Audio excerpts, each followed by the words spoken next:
music will stop. Hello, everyone. I'm Nika Lugaro. I'm a state representative from Massachusetts. I represent neighborhoods in 15 Suffolk, which is parts of Boston, Jamaica Plain, Rossendale, and Mission Hill, and also part of the town of Brookline. I'm very excited for tonight. A livable future. How can Massachusetts lead on climate?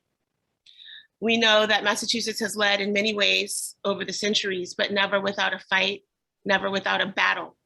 We look back on history and we see gains in public education and in public health care, and we still have so far to go even in those. But climate is the battle of the century. And so without any further ado, I'm going to dive right in. Later on, we'll be giving shout out because we have so many candidates for office who have joined us. So stay tuned to hear their names. But I would love to introduce you to a really wonderful person who's gonna kick us off right. Ms. Chalinaru Jones is a Borican Taino woman and a member of the Gu'ainia. We have to get these names right, guys. Gu'ainia, so forgive me there, Taina tribe. She's a devoted mother, a grandmother, and a human rights advocate, artist, creative entrepreneur. Chalinaru runs Created FX. It's a small indigenous business dedicated to invent and design. She founded the Indigenous Peoples Day Newton Committee to, quote, re-educate, build awareness around, and freely celebrate Indigenous lives, culture, and language. Land acknowledgements are common at meetings in Australia and Canada, and Chalinaru has been introducing this practice to an ever-growing number of United States organizations. We welcome her as she blesses this land. Thank you.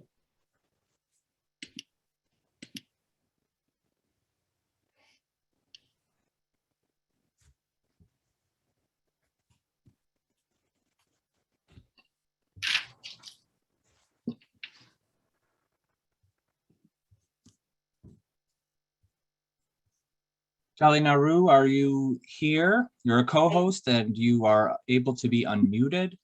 I am, thank you. Sorry, I don't know what happened. All of a sudden, everything just went away.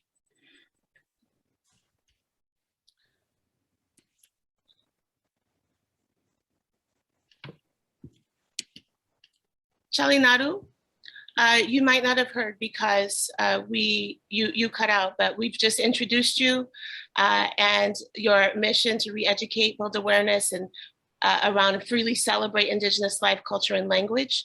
And we welcome you now to help us all with the land acknowledgement. Tai mautia, senekokakona, han katu, dairi Chalinaru, borikeng taino daka, koai, sabo, daka, yaha. Greetings, my brothers and sisters. My name is Chalinaru. I am of the Boriceng Taino Guainia tribe. I am here to do the land acknowledgement, and following that, I will do the blessing and prayer.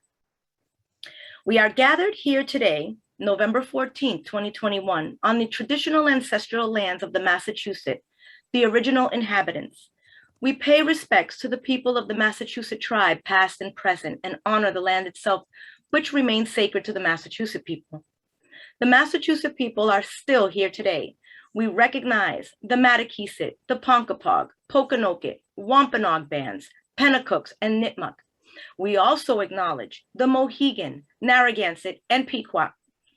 It's with all our respects and relations that we give thanks and honor to be here today.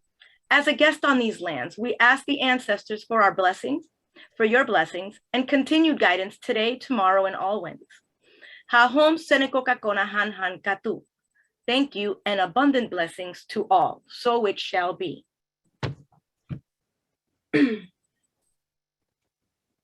Thank you, sister.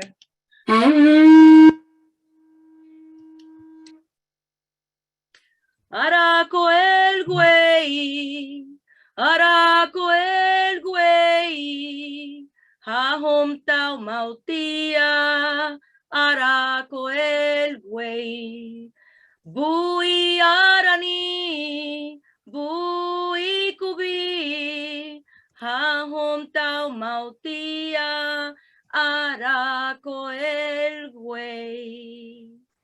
Hahom seneko kakona han katu. May the Creator bless you and be with you always. Thank you for having me and allowing me to do that.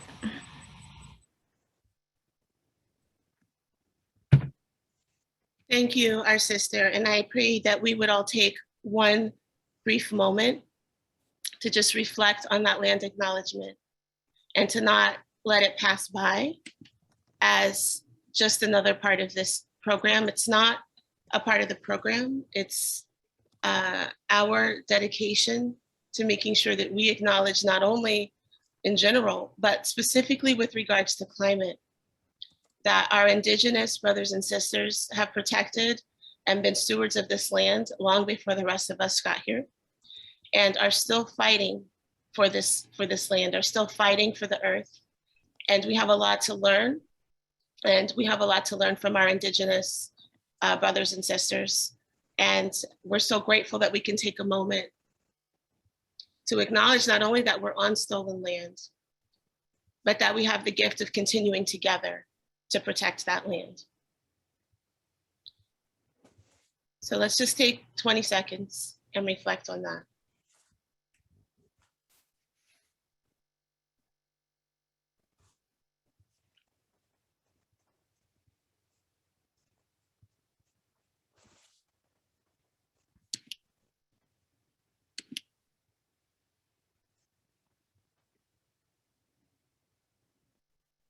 Thank you.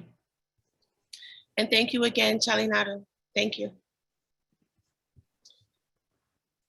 Our next speaker, people often say that he doesn't need an introduction, and then they give a really long one. But we're not going to do that today. Everyone on this call knows how long and hard and persistently Senator Markey has fought for climate change. For decades, I'm 48.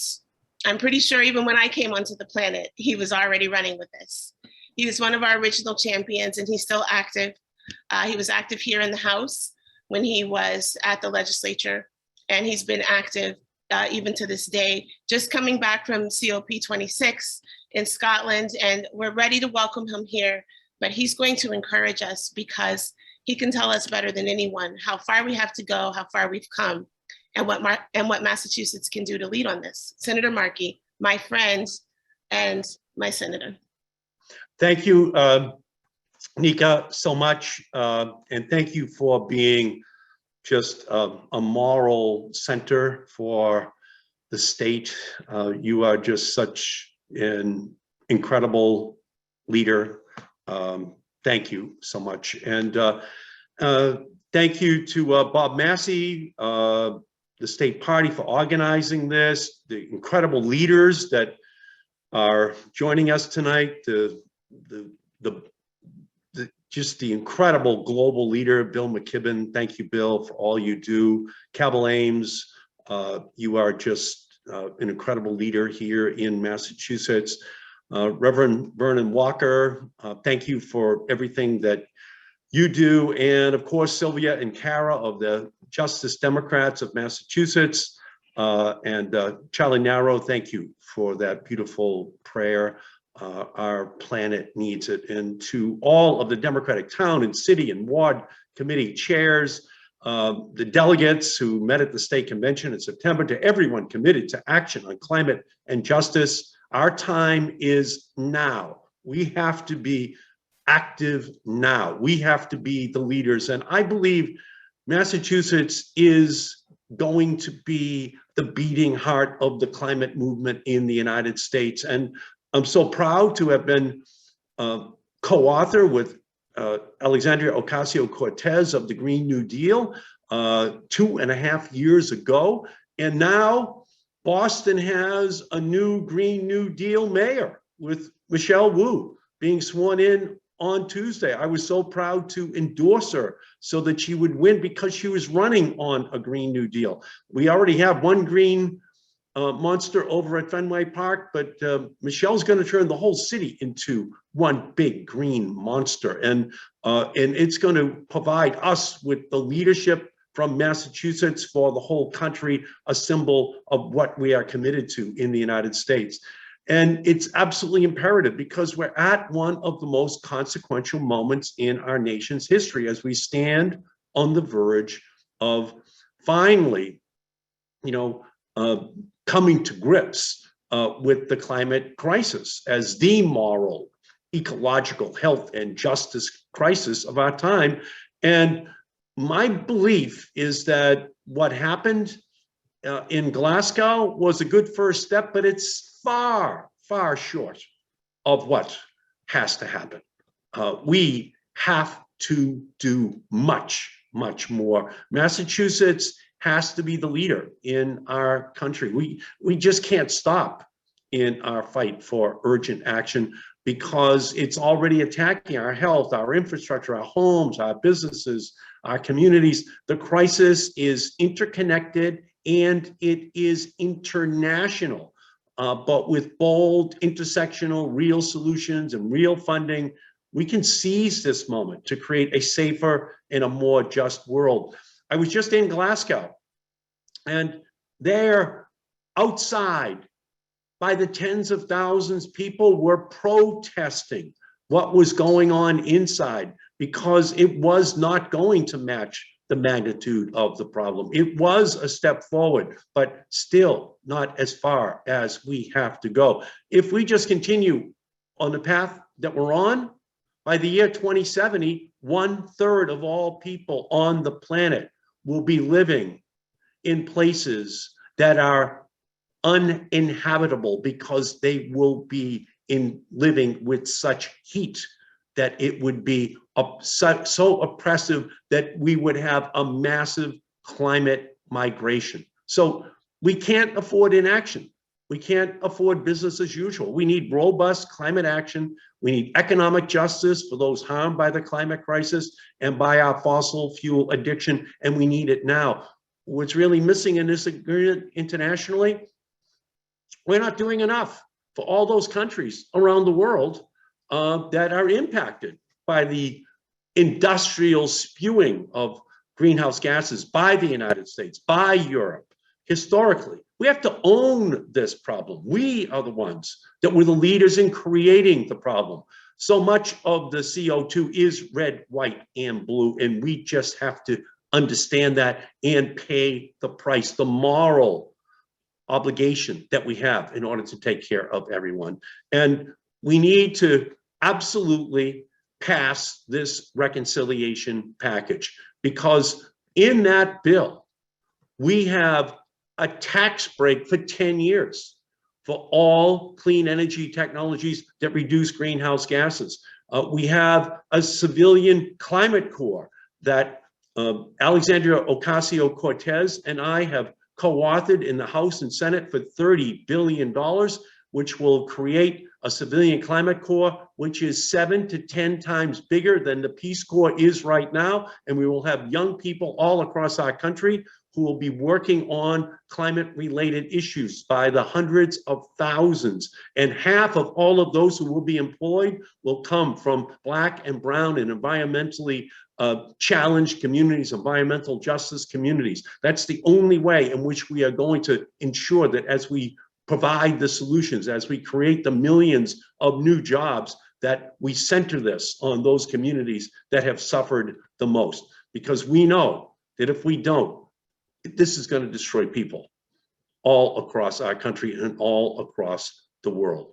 And that puts the burden on Massachusetts because the losses and the damages that we face are not just dollar signs, they are human life, and no one is immune from this global scourge. There are children in Texas who froze to death this year. There are babies who drowned in the storms and flooding along the East Coast this year.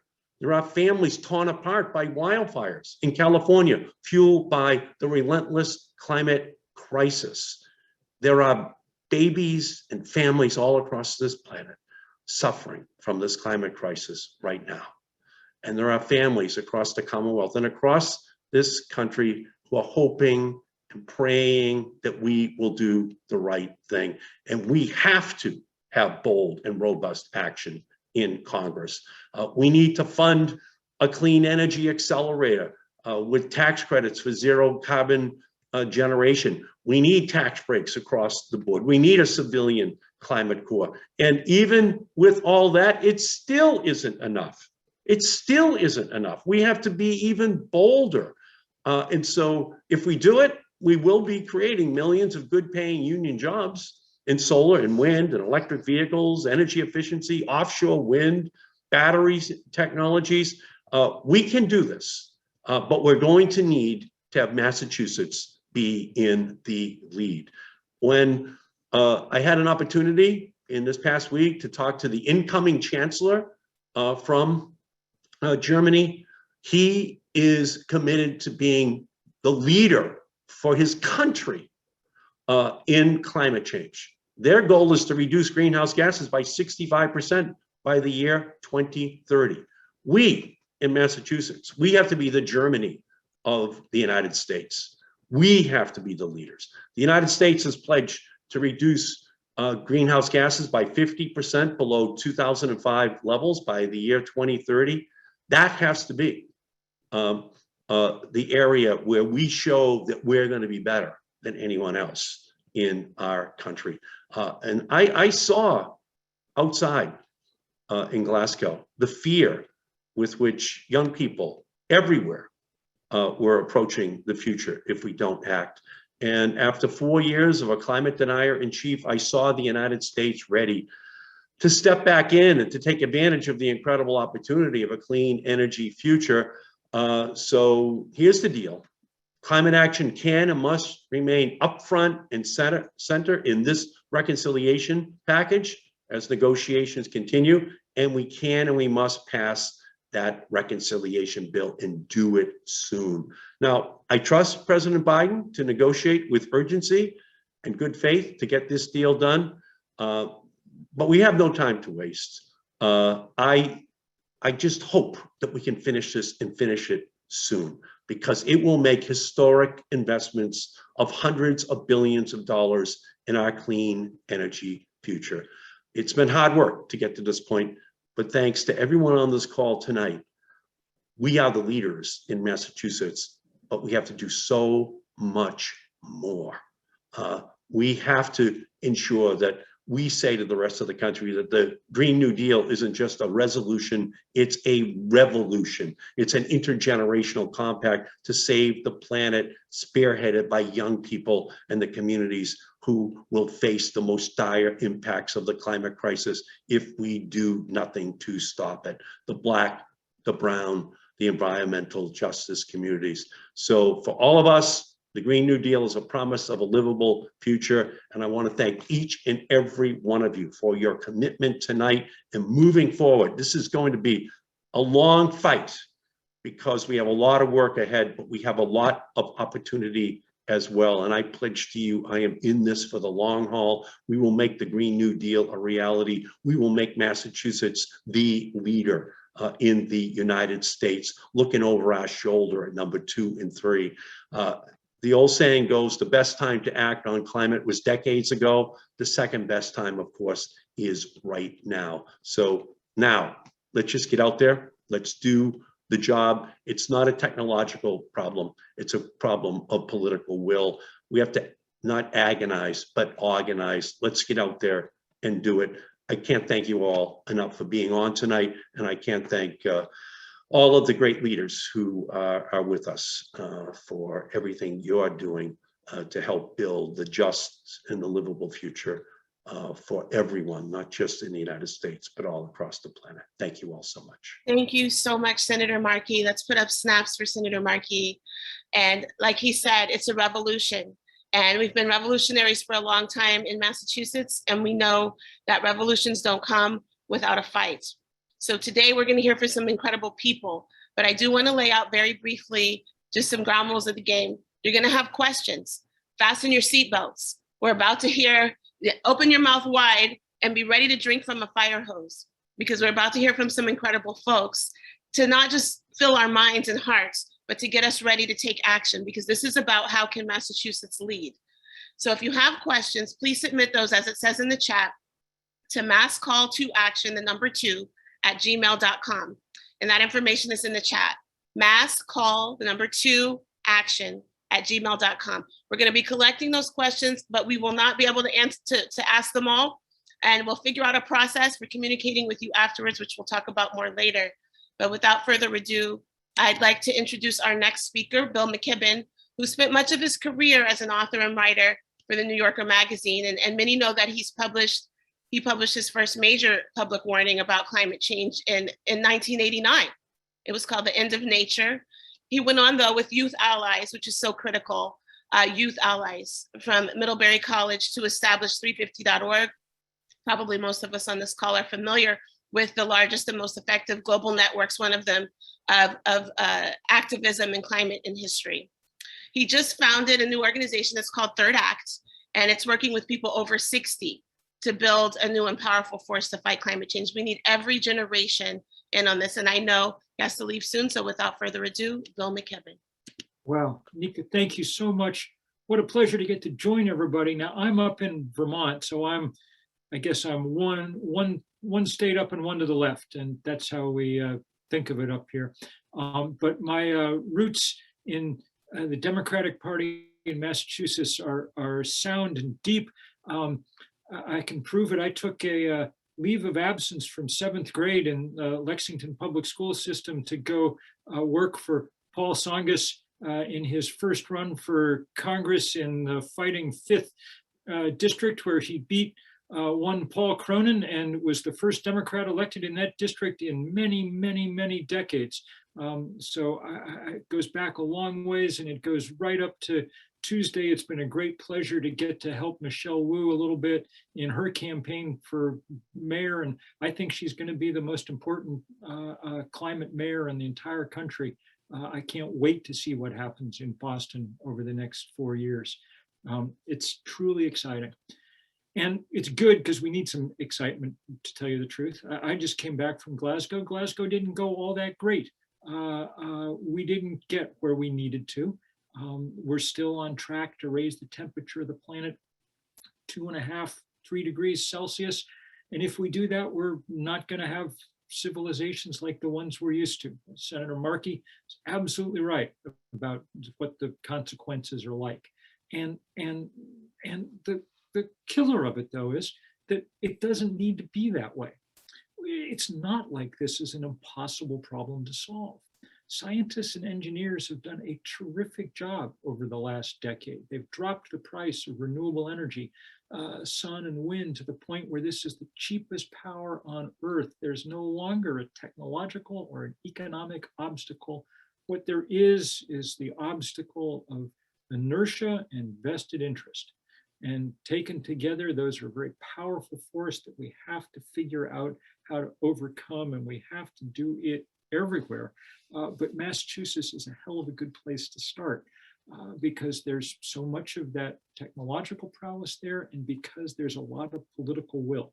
And that's the political will that you guys now have to figure out how to summon in really impressive ways. Partly, that means we got to figure out how to stop doing stupid and dumb things, like building the Weymouth compressor station that is helping channel fracked gas through Massachusetts to the rest of the world. Bad idea on 100 counts. Believe it or not, the Massachusetts pension fund is still invested in fossil fuel companies. I have no idea why. Even Harvard has decided to divest from fossil fuel at this point. So it's time for the state to do the same, just like New York did, just like Maine did, just like Quebec just did. Time to step up. But what I really want to talk about today is the generational component of all of this.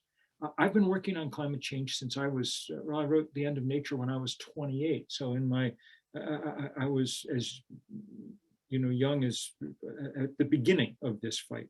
And youth brings enormous things to bear here, things that are absolutely crucial.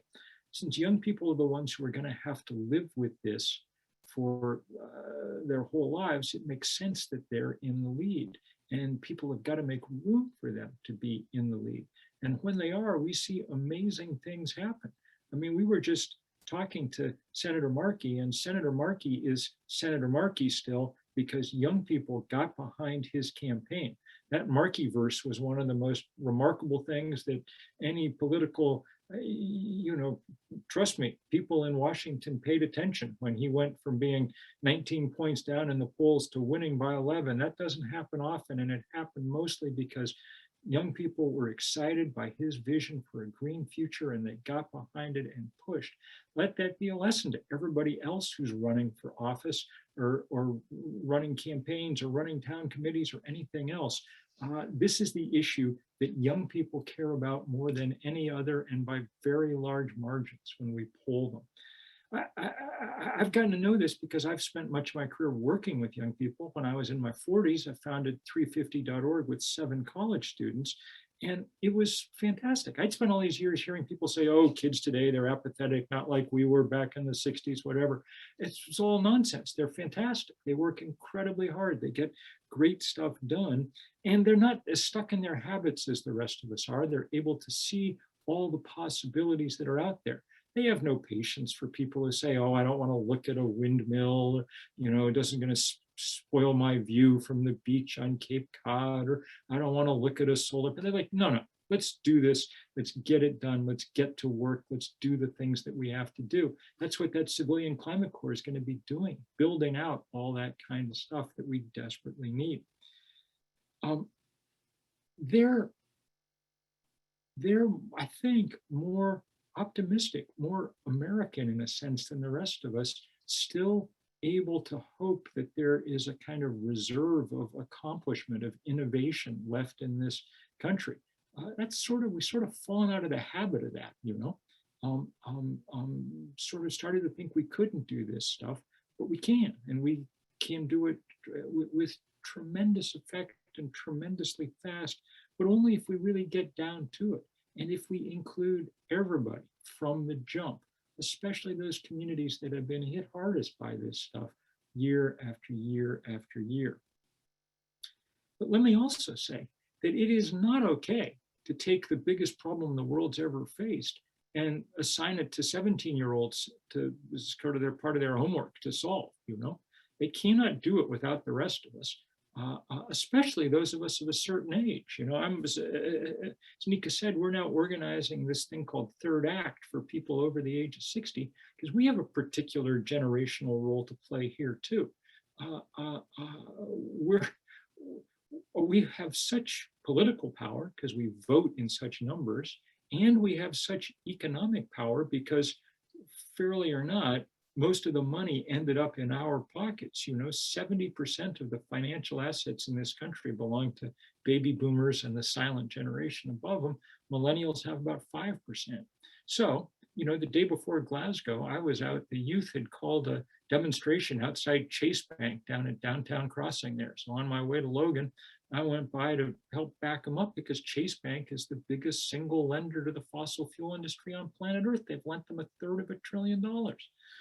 We were demonstrating outside Liberty Mutual, Massachusetts' own, because they're continuing to play a disturbing role in helping underwrite the climate crisis. These are things that we can step up and help with in big ways, but it's going to take everyone. The climate crisis is the biggest thing that humans have ever done. We've already melted half the sea ice in the Arctic. That's disturbed the jet stream, and it's disturbed the Gulf Stream.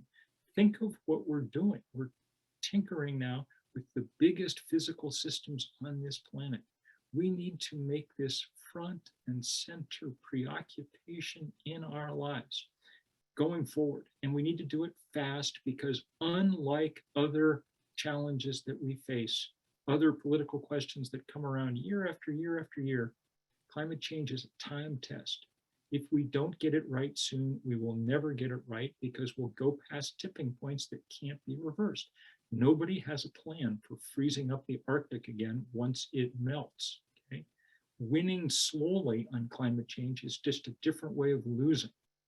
So we have to do all the things that we need to do. We have to save our forests in powerful ways, including in Massachusetts. We have to and make sure we're not cutting them down for biomass projects and things like that. We have to shift to renewable energy at great speed. We have to cut off the flow of money to the fossil fuel industry. And all those things can be accomplished with political will. And that is where all of you come in. Political will begins in all those town committees where people figure out who the candidates are and what they're going to run on. It begins on election day. It doesn't end on election day because then you got to go execute, but it begins there as we come to some kind of agreements as societies about what we're going to do. So I couldn't be more grateful to you all for providing the leadership that we need. Thank you so much, and on we go. Thank you, Bill. Snaps up for Bill. You know, it's so important to say, even though it's obvious, but we have to explicitly say that what is happening to our planet right now, it cannot be reversed. And so I thank you for saying that. I thank you for speaking to the generational piece, Bill. And I especially thank you for talking about acting locally. It is important for us to support what's happening internationally and nationally, but I'm a personal believer that there's no more powerful act than the act you take in your own backyard, front yard, neighborhood, town, city, state. And so, you know, local projects that are propping up the fossil fuel industry and prolonging the impacts of climate change, but also supporting local projects that are trying to reverse it and making sure at the very local level, that actually connects very deeply at the State House. If every town and city had elected officials yelling at the State House, we would do what they were saying. That's just the way that works. And thank you also for mentioning Harvard and Harvard's divestment from fossil fuels, because I'd like to say once again, revolution doesn't come without resistance. Harvard resisted that for a long time, right? And so when we think about what it means to take action, we're in it for the long haul. We're in it for generations, as the generations before us have kicked this off. And so I thank you.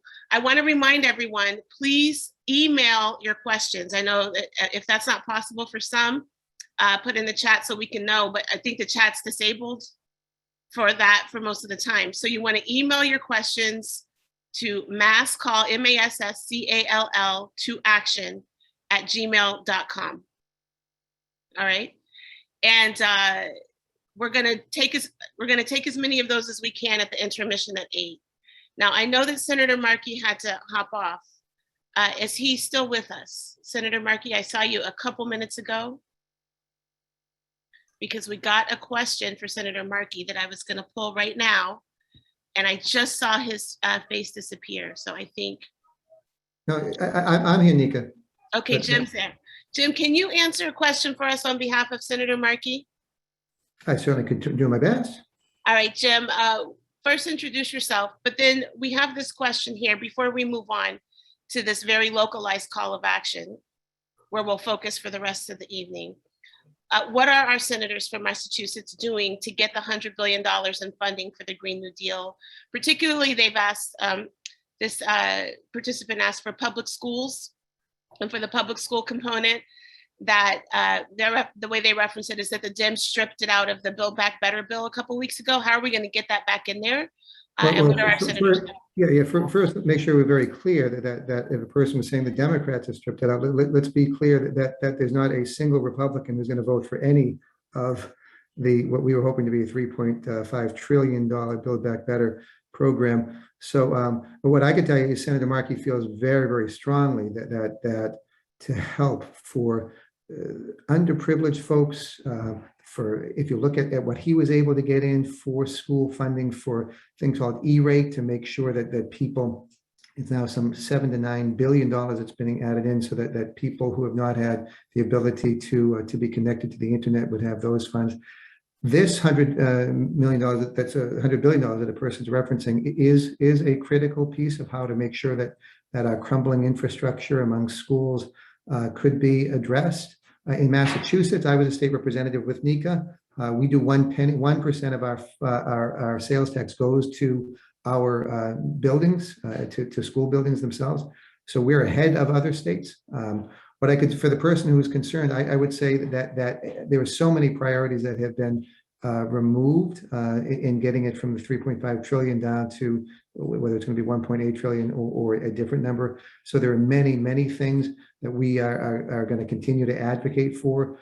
What I would, and I know we've got others to speak, what I would tell folks, I'll put my email, Nika, that people can send to me, that we can talk about specific numbers, but there's going from 3.5 trillion down to 1.8 trillion, there are many things that are real priorities that are going to have to be the next stage, the next things that we fight for. So Democrats, final thing I'd say, Nika, if we talked 1 year ago, in just a few days, it was 1 year and a few days that Biden, we found that he had won. If we had asked all of us, not knowing what was going to happen in Georgia, if we had asked, would we think that 1 year later we would have an infrastructure bill of $1.2 trillion to address critical needs and hopefully be on the verge of getting Build Back Better, we would be very excited. What Senator Markey is telling all of us on our staff is that we are keeping track of any of the things that are removed. They're going to be the next round of what we need to fight for if they don't get back in. And I could pledge you on behalf of Senator Markey, things like this money for infrastructure for our inner city schools is something that we see as a priority. We have to convince some folks who have pared this down whether they would be seeing this as being a priority for their states as well as ours. So I'll put it in, Nika, I'll put my email address in. Happy to take questions from folks, but I'm quite interested to hear from other speakers tonight. And I'm not one of the featured ones, so I'm happy to just say hello. Thank you for answering that, Jim, on the senator's behalf. And I want to remind folks, submit your questions to masscall2action@gmail.com. The chat is disabled during presentations, and so that's how we're going to call your questions. And one of the things I'll just acknowledge, a little bit of an elephant in the room, it can be frustrating for us in Massachusetts because we know that our senators are on board. We know that our representatives are on board and we push them further, but really that makes the local action that much more important. And that's why I'm very excited for our next couple of speakers who are going to start tailoring it down to the Massachusetts level. And Reverend Vernon K. Walker is coming up next. Now, a lot of you know him for his very public work, but I'll say that when I met Reverend Walker, in the most personal way, it was in a very small gathering. We had maybe 5 or 6 people at Brookline Public Library. And the mark to me of a truly great champion and servant leader is that he brings the same energy, force, and level of preparation to a group of 2, 3, 4, 5 people as he would to a group of 500 or 600 as we have tonight, as he would to a group of 10,000. He's spoken before all sizes and encouraged us for many, many years now. He's one of Massachusetts' most powerful advocates for racial, economic, and climate justice, helping us understand that those things are intrinsically related to each other. And as an activist, a minister, an organizer, a member of the Democratic State Committee, thank you for your service there, and to the State Committee, who we'll thank again later for co-sponsoring today. A former public policy director with the Young Democrats of Massachusetts, so a real underachiever.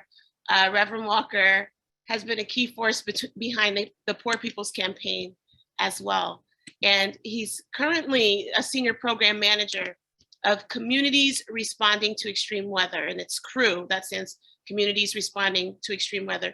CREW is the place where I was able to participate with Reverend Walker and see how he brings that same level of attention to detail and justice to very small groups as to very large groups. And their project is forging ties of understanding and action to counter damaging impacts of climate change on low-income communities and communities of color in Boston and beyond. And so I'd ask us to continue to put our questions in the Gmail, but begin to ask yourself, what can I do in the context of the social justice, the race equity, environmental justice, climate change work that the Reverend is about to introduce to us now. So really listen carefully to your own heart for what call up to action you might be receiving that's new here. Thank you so much, Representative Algardo. Such a pleasure to be with you and in many different places and down through the years. Really appreciative of your work. Good evening, Massachusetts Democrats, friends, brothers, sisters, people of goodwill, and to all those who are watching from wherever you are. We are ever so grateful that you are here tonight via Zoom, joining in on this riveting conversation about the current state of our world and how Massachusetts can play its part in creating a more just and equitable and sustainable world. I want to thank the folks that are a part of this program. Many of the folks have spoken earlier, many you'll hear later, doing extraordinary and exemplary work in many different facets of life. I want to thank the organizers of this forum, the sponsors and the co-sponsors. Too many folks for me to do a roll call. Otherwise, I might forget someone, some town organization or some town committee that has been pivotal and instrumental in helping to promote this event and figuring out together at the table of justice how we as a state party that includes activists, elected officials, town and city leaders and advocates, et cetera, can move Massachusetts forward on ensuring that the new law signed earlier this year, an act creating a new generation roadmap for Massachusetts climate policy, is fully executed in many regards.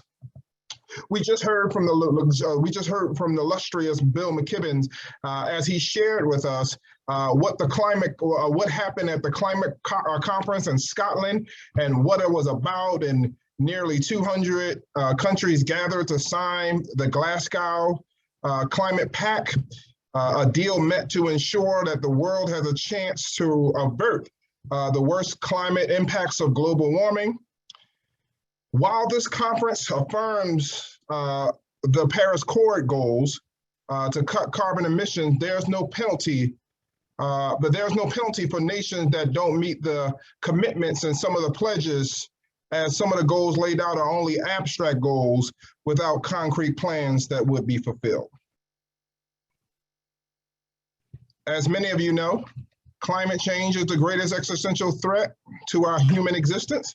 And while we are seeing extreme weather, more hurricanes and floods and wildfires and heat waves happening with regularity, that is becoming increasingly more dangerous. The UN report in August 2021 indicates that the planet temperature is already at 1.1 degrees and at 1.0 degrees and at 1.5 degrees and beyond, there will be millions of people in danger of losing their homes, entire US cities, nation and remote islands that will be buried underwater like Miami, Florida, for instance, because of sea level rise. In Massachusetts, sisters and brothers, we know that we are not immune to the effects of climate change. We have seen communities across the Bay State feel extreme weather, such as heat waves and more flooding and stormwater runoff, etc. We know that not all communities are impacted at the same level, as some communities are disproportionately affected than others. Communities such as urban communities in Boston that suffer from urban heat islands, and many cities and communities that suffer from extensive flooding like Worcester, and many cities and towns along the Charles River and Mystic River and the Neponset River and Cape Cod that are affected directly by flooding. We are not immune. Even to the air pollution affecting the air quality in Springfield, Massachusetts, the effects of climate change are statewide, and it is felt in every corner of this state. Climate change is not a single special interest issue, but is a rather multifaceted and complex crisis affecting public health, foreign policy, jobs, and the economy, labor, civil rights, immigration, agriculture, our food supply, housing, transportation, the survival of nature, and every facet of our human lives. For those of us in our party who feel that everyone has their issue, we must begin to realize that all our issues are interconnected. Racial justice, indigenous justice, climate and environmental justice, reproductive justice, housing justice, economical justice, etc. Once we come out of our silos and we realize this fact, Democrats, we can engage local leadership more effectively from Black and Brown communities, ensuring that our party is more diverse, robust, and understanding of true solidarity on social justice issues. For the single mother that's living in Mattapan that is struggling to feed her children, it's not that she doesn't care about politics or she's jaded by civic engagement. It's just that she's too busy trying to feed her children and making it day to day. She deserves to have a voice and have her concerns heard in our party. To the low-income family that's living in Springfield, Massachusetts, that's struggling with substance abuse, it is not that they don't care about political issues, but they're just trying to make it out of poverty. They too deserve to have their voice heard in our party. Let us reach out to them as a party by connecting with community-based organizations and environmental justice communities that people in the community are connected to, and find a way as a party to build solidarity with groups like Chelsea Green Roots and the Authentic Caribbean Foundation that is doing the work of community organizing and building relationships in underserved communities. I'm getting ready to leave y'all now, but I just want to really point out a few things, and I'm going to get out your way, and then we're going to hand it over to Cabell. We're going to hand it back over to State Rep Nika Delgado to introduce Cabell. Massachusetts has always been on the vanguard of change for our nation. We were the first state to abolish slavery, first state to have public education, first state to have public transportation system.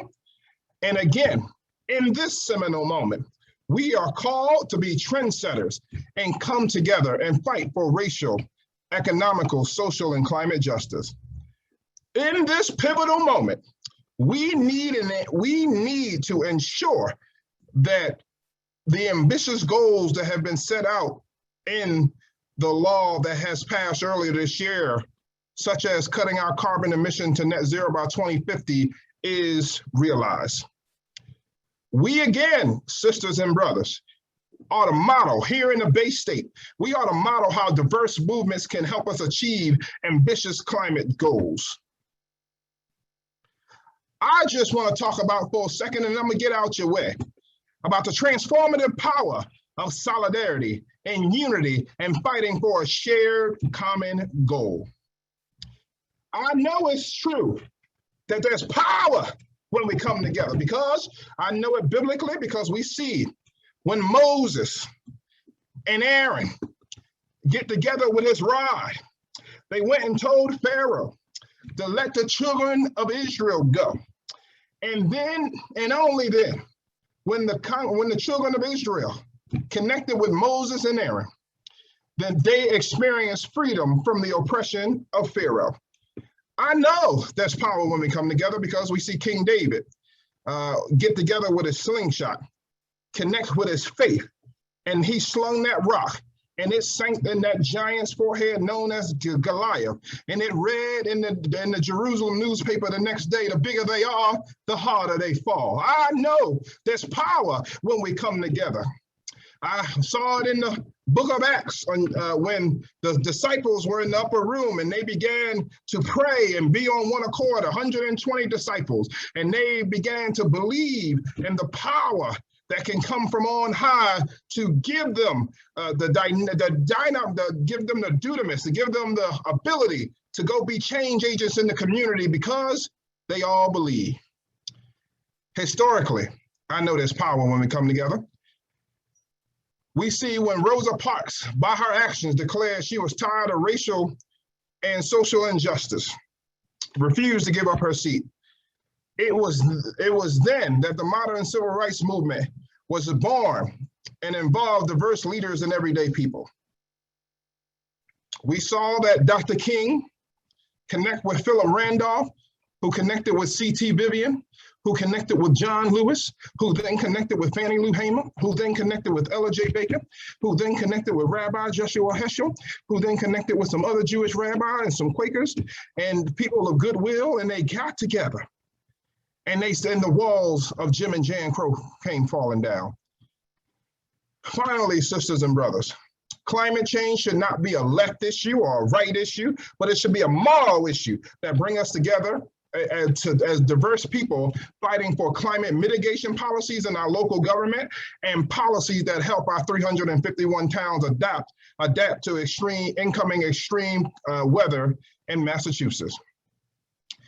I am convinced that when the peace activists join hands with the climate justice activists, join hands with the Black Lives Matter activists, join hands with faith activists, join hands with people of goodwill, join hands with social justice activists, join hands with youth activists, join hands with elected officials who believe we need a Green New Deal. And those same hands join and connect descendants of slaves and slave owners. And those same hands join with human rights activists. And those same hands join with racial justice activists. And those same hands join with housing justice activists. It is then, sisters and brothers, that we can uproot hate and replace it with love. It is then that we can ensure that our common home is protected and social injustice is driven out. It is then that all people can live in harmony one with another. And it is then that we can experience a revival of love, joy, and hope that will lead to the creation of the beloved kingdom where all people can be good Samaritans one to another, where neighbors can love each other endlessly, and where we can welcome the stranger, feed the hungry, clothe the naked, and ensure that every person matters in our society, but we need to come together.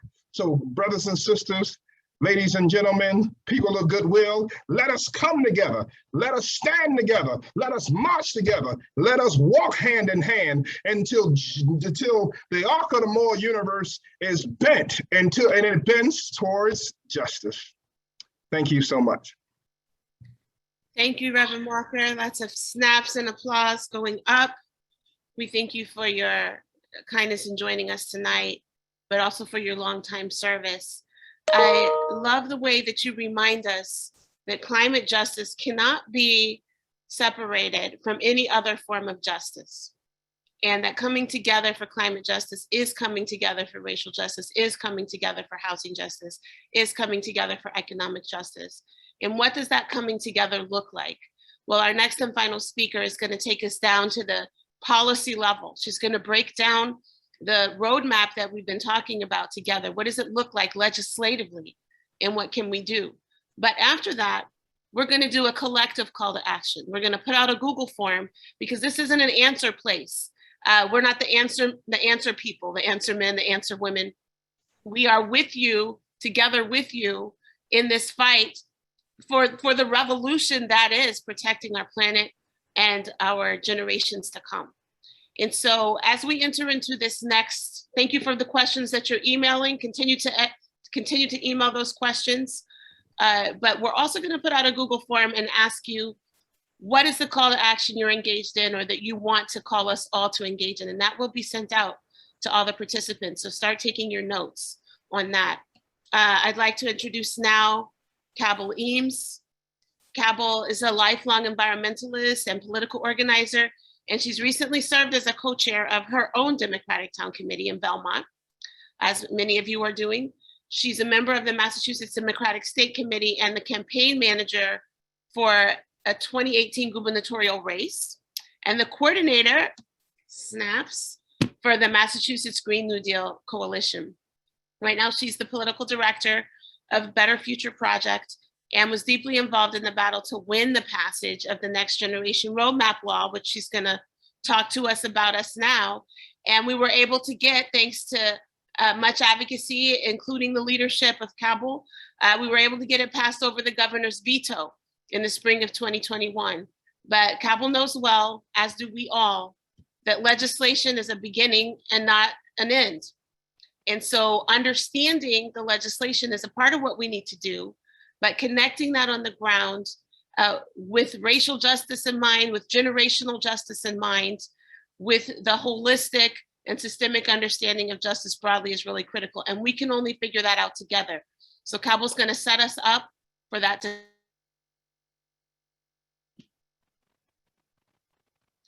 Have I been muted that whole time? Oh, great. Okay. No, they just muted you, like something happened. Okay, good. I thought it was me. I was like, oh God, this is bad. Well, hopefully everybody heard the amazing things I said about you and the call to action. Okay, I saw nods, so I think it was all right. All right, Cabell, take us away and set us up for this collective call to action we're going to work on together when you're done. Okay, thank you. And woo, Vernon Walker. Woo! That was good. That was good. And I get to work with him. So yeah, I get that every day. And it's yeah, that was great. Thank you. And thank you too to Call to Action and all of the organizers that put together this event. I'm truly honored to be here. And as the representative stated, my name is Cabell Eames. I hear cobble a lot, like a cobble shoe, but it's Cabell Eames, rhymes with rabble, which rabble rouser. Yeah, people that know me know that I like that one because it suits me. So I am a state committee member. I represent 2nd Suffolk and Middlesex, and I'm the political director for 350 Massachusetts and Better Future Project. We have nodes and chapters all over the state, and we have hundreds of members. So I am truly honored to do this work. I'm also the mom to 2 great kids. And I got in the climate fight in the 90s, yeah, aging myself, 90s. And I will say though, it didn't center my life until 2006 when I had my first child. As a parent, the scenarios that were playing out in my head were wildfires and floods and food insecurity and disruption of nature. And so these are all the things actually that the Intergovernmental Panel on Climate Change spelled out in their informative yet terrifying report in 2018. Before that time, what Indigenous peoples, activists, scientists, doctors, farmers, and elected officials had known for years was not in the mainstream. And so this report forced many into action, including the powerful youth movements like Sunrise and others, because now everyone understood that the droughts and the wildfires were not, they were no longer promises for the distant future. They were now knocking on our doorstep. And so it pushed legislators to finally take action on climate change collectively. And I want to underscore collectively, because we have had several legislators like Markey, like Rep. Algardo, who have been raising the alarm bells for years, despite no one listening. And I also want to take this opportunity to thank the advocates who worked tirelessly on this bill, but over the years. I thank you, and my children thank you, because it is because of your hard work that I'm going to speak to the Next Generation Roadmap Bill tonight, which was signed into law in March of this year. Now, at the signing of the climate bill, House Speaker Mariano stated that the bill had more miles than his car, citing the many times the legislator went back and forth with the governor over the bill because Baker vetoed the bill when it first landed on his desk. The legislature had to refile it and send it back to Baker's desk. And the governor sent it back with amendments that would have weakened emission reduction targets, weakened stretch code targets, and instead of legally binding climate targets, he requested we use this bill as an outline. Now, for me, this is deja vu for the Global Warming Solutions Act of 2008. If you remember back in 2016, the governor was sued for not recognizing that law, and there was no indication that there's no indication now, I should say, that we've actually met the targets that were laid out in that law, because they were to bring down emissions by 25% post 1990 levels. Okay, so we don't know where we are. I ask all the time, no one knows. Okay, that's where we're at. So the lesson here is always that laws intended to help us can only do so if they are actually implemented, and it really matters who's in the executive branch of state governments. Okay, so the first slide, we bring on the first slide for that has the bullet points there, please. Thank you. All right, woo, okay. All right, so this slide represents the hot takes, if you will, okay, of what's in the Next Gen Roadmap law. I'm gonna go through them and I'm gonna explain what each one means starting with the first bullet point. There are 7. So I promise I'm going to try really hard to keep it short but informative, but it's really important to understand the Massachusetts law because it's meant to deal with the existential threat, which is climate change. Okay. All right. So the first bullet point is 2050 net zero roadmap with strong interim targets. This sets a mandate on the electricity and power sector, and it requires Massachusetts to be net zero by 2050. The benchmarks break down by decade. So by 2030, emissions must be 50% lower than they were in the state in 1990. And by 2040, they need to be 75% lower than 1990 for us to reach net zero by 2050. Transportation, electricity, the industrial sector, buildings, both residential and commercial, and natural gas distribution, they all fall under these targets. Okay. The strong environmental justice protections. Okay, this updates the current environmental justice policy, which was created under the Democratic leadership of the Patrick administration. Agencies are finally required now to account for the amount of pollution that any proposed project that they are going to put into a neighborhood, they have to account for the pollution and how much carbon it will put in the air. And they have to also consider whether or not it's going to be harmful for that community, whatever. We don't need any more of those plants, but this is what that part of the section of the law does. And it also gives a definition to what environmental justice community is. And it allows the communities to participate in decisions being made about their neighborhoods. I can't believe that that's something that I have to say in the 21st century. And it wasn't already that way, but here we are. And the law also establishes an environmental justice advisory board. So next, the opt-in municipal net stretch code. Okay, I want to provide some context here. So we have 41 municipalities in the state, and in Massachusetts, we have statewide building codes. Now that includes like a certain set of energy efficient standards for developers. And this was because cities and towns have been asking their town officials to require buildings to be more energy efficient. So the legislature then implemented what is now known as a stretch code to meet this request. The new climate law sets up an even more energy efficient stretch code for buildings, and cities and towns will be able to take advantage of this new stretch code in December of next year. Now, a little bit more about the 41 municipal light plants. By 2030, they will be required to purchase 50% of their power from non-carbon emitting sources. So the equitable wind and solar production. Okay, so this sets up significant increase in offshore wind with an additional 24 megawatts. So that's going to give us a total of 5,600 megawatts. And I remember senators, and even in Massey said it too, Massachusetts was the Saudi Arabia of wind. We're finally going to be in a position to harness that wind. And should this go well, this is the kind of thing that can provide a surplus in the state of Massachusetts, because we can create so much that we can actually sell it to other states and create a surplus right here at home.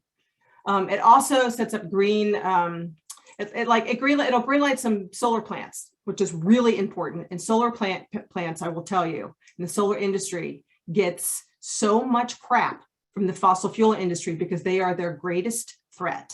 And so this will actually allow solar community projects, and it will allow grant programs for easier access to solar energy. And then by 2025, utilities like Eversource and National Grid must increase their renewable energy portfolio by at least 3% every year. And the DPU, the Department of Public Utilities, must add reducing greenhouse gas emissions, security, and safety measures to their mission statement, which I checked, they did. It's not hard to update a website, but they did it. The law also empowers Mass Save to work with their customers, attaining renewable heating and cooling services instead of continuing to convert people to from oil furnaces to gas heat.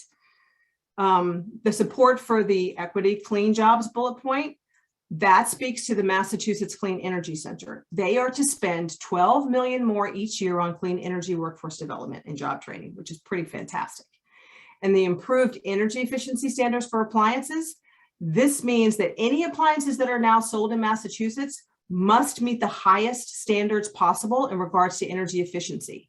And this will put us in line with California, who passed this law, I think 2018 or 2019. And lastly, it's the EV and the charging station guidelines. Now, this will mandate the governor to figure out how many EVs we need on the road. This is what I'm like, how many, have we not figured that out yet? But anyway, this will mandate him to figure out how many EVs we need on the road. And it will also, you can expect that we're going to have more charging stations throughout the Commonwealth as well. Slide. Okay, so, all right, the next two slides are going to speak to the immediate next steps and our climate targets. And I have to give credit to Senator Barrett for this description, because I honestly was unaware of them until I received his email. So bills become law 90 days after they're signed by the executive branch. And for the climate bill, that would be June, because the bill was signed in March. When the law was established in June, the first mandate was for DPU to require to align its policy with its new required mission statement. Now, these state agencies are super opaque, so it's unclear what's happening at this time. And I honestly, I rely on climate advocates like Kathy Christopherson, who I hope is here tonight. She works with the Pipeline Awareness Network. She watches these industries like a hawk, and there are other activists like her, but I really do rely on her to kind of help me know what's going on, because she's got her eye on them 24/7. So I am grateful to her, and I'm grateful to advocates like her. Next slide. Okay. So this target came and went this summer, and it's directed to the Baker administration. He is to appoint 3 new members to the Board of Building Regulations and Standards. That's like AKA BPRS when you hear that. So he has to appoint 3 people that have expertise in energy efficiency so that we can get started on making improvements to our buildings. And this has not happened. Slide.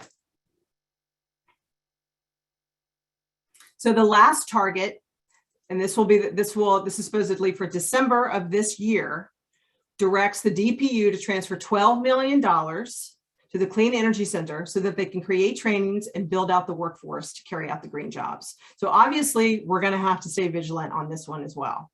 Slide.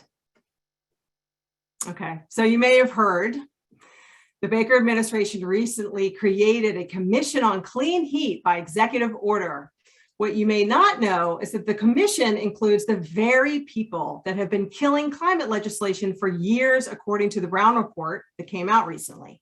So that's real estate, and that's experts in heating fuel distribution that are going to be part of this study group. And they've been asked to deliver a report on how Massachusetts can achieve our emission reductions by next year. So that's not what I call leadership. But then again, neither is ignoring calls to shut down the Weymouth compressor station or allowing toxic plants to be built, further ensuring that we don't meet our climate goals. But that's what you have when you have a Republican administration. Slide. Okay. So this is the really exciting stuff, because hundreds of climate bills were filed this session. And as you can see, this law, it's not the runway, it's the runway, it's not the plane, right? So the plane is going to be built during this legislative session by the bills that are passed and become law.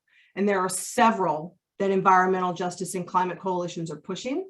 New coalitions like Mass Renew's Alliance, which is the Green New Deal coalition in Massachusetts that unites BIPOC, youth, disability, union, climate, and environmental justice organizations. And they have bills centering equitable retrofits and food insecurity.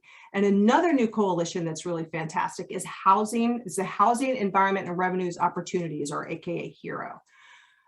They're a coalition as well, and they have filed a bill uplifting affordable housing efforts with creative and long overdue market mechanisms. Groups like Springfield Justice Coalition have filed critical bills that aim to shut down biomass facilities that the Baker administration is aggressively promoting. And many coalitions like Mass Power Forward and others, we all work in partnership. So There's a lot going on. And I want to give a shout out to groups that are working hard to pass Medicare for all, like Mass Care and Homes for All Massachusetts, who have filed a bill that would prevent foreclosures and evictions due to the pandemic. So unequivocally, right, there is a ton of great work going on in the state by communities and organizations. And Call to Action is going to provide a way to disperse all of this information following this event, because it is so critically important that we work together and show up for each other, whether that is through a donation or calling your legislators, asking them to co-sponsor a bill, or attending a meeting just to listen, or partaking in a call-in day. The message tonight is that there is power in us collectively. And before I forget, I want you to know that due to the COVID rules, you can still get co-sponsorships until a bill is reported out of committee. So formal session ends this Wednesday. There will be no voting after that, but the work does not stop for us, right? We are going to build an army of support for coalitions and organizations and their bills, because come February 2nd, if your bill is not out of committee, it's dead. It's gone. It's dead. So that means that between now and February 2nd, we have got to show up for these organizations and help them pass these bills. The voices come from the outside, the legislators hear it, and it works. So before I wrap up the presentation, I feel that it is important that I convey, as a grassroots lobbyist and activist, that the message that I get from others in the space is that the Baker administration has been a complete failure on COVID, on protection of unions, on transportation, on women's rights, immigration rights, indigenous rights, housing rights, racial justice rights, and on climate justice. And my hope is that you leave this event tonight with a sense of optimism for where we could be, but also a sense of urgency for what we need to do now, which is to show up for each other and elect a Democratic governor in 2022. If we did that, I am certain that we would be leading on all of the issues we care about so deeply, and we would be on the road to building a just and sustainable Commonwealth, because let me be clear, this will not happen without us. So we're going to kick it off with some action. Slide. Ta-da. All right. Let's call Baker right now, and demand that he appoint 3 experts required by the Next Gen Roadmap Law to the Board of Building Regulation Standards so we can get started on the decarbonization of our buildings. Baker is slow walking several appointments that matter, and we must hold his feet to the fire. We're going to put on some music. We're going to put out our phones, and we're going to take 3 to 5 minutes, and we're going to make this call. And hopefully, if everybody does this, there's 473 people on this call. If everybody does this, we will max out his voicemail. And when he heads off to his holiday week, we'll give him something to ponder on the break. So let's give him a buzz. I'm gonna call with you, and then we're gonna come back. Music. I have to there we go. All right. We'll be right back, y'all. Let's line up those phone lines. Se essa rua fosse minha, eu mandava ladrilhar com pedrinhas de diamantes, só pra ver meu amor andar pra lá. Nessa rua tem bosque que se chama solidão. Dentro dele mora o anjo que roubou meu coração. Se eu roubei teu coração, tu roubaste meu também. Se eu roubei teu coração, É porque, só porque te quero bem.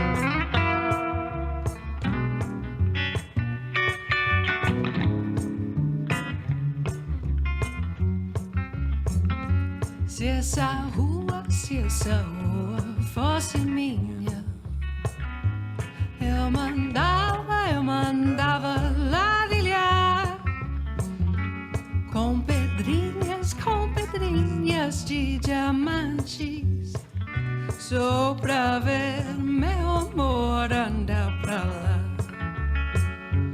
Nessa rua tem um bosque que se chama solidão. Dentro dele mora um anjo que roubou meu coração. Se eu roubei teu coração, tu roubaste meu também. Se eu roubei teu coração, é porque, só porque te quero bem. É porque, só porque te quero bem.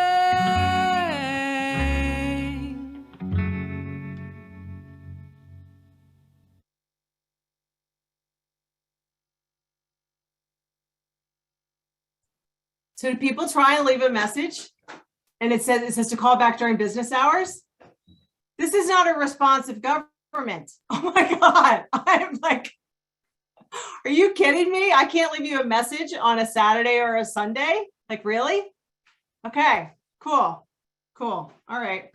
Well, what does that mean? That means that we're going to have to call tomorrow and Tuesday and Wednesday, and we're going to have to get 3 friends and we're going to ask them to call because this momentum cannot stop. We've heard from Markey and we've heard from Bill McKibben, and we are in a dire situation for climate. So please, there's going to be a follow-up after this event, and you're going to get an email that will have the slides, they will have the recording, and they will have other links, particularly to the websites, to the groups that I mentioned, and some that I did not, because there's so many groups out there, as we all know, that are doing really, really great work. So what the organizers are going to do now is they're going to put a link in the chat. Okay. And so this is like a Google survey. So if you can tell us what you're working on, especially if it's a climate issue, please let us know. If there's something that you would like to see Call to Action do, please let them know.